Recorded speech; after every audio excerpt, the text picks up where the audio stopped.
السلام علیکم۔ تجارتی قافلہ ابھی شہر سے تھوڑا پیچھے تھا کہ موسلا دھار بارش شروع ہو گئی۔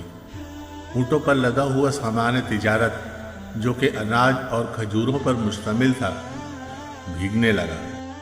بارش سے محفوظ جگہ پر پہنچتے پہنچتے آدھا مال بھیگ چکا تھا۔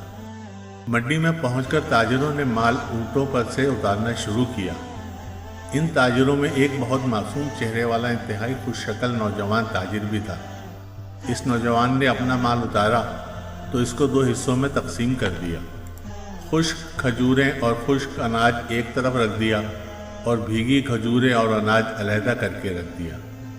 جب خرید و فروخت شروع ہوئی تو نوجوان تاجر کے پاس جو بھی آتا وہ اسے بھیگے مال کا بھاؤ کم بتاتے اور خشک مال کا بھاؤ پورا بتاتے۔ گاہک پوچھتا کہ ایک جیسے مال کا الگ الگ بھاؤ کیوں؟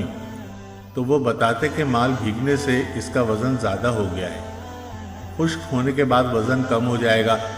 یہ بددیانتی ہے۔ لوگوں کے لیے یہ بالکل نئی بات تھی۔ تھوڑی دیر میں پوری منڈی میں ان کی دیانتداری کا چرچا ہو گیا۔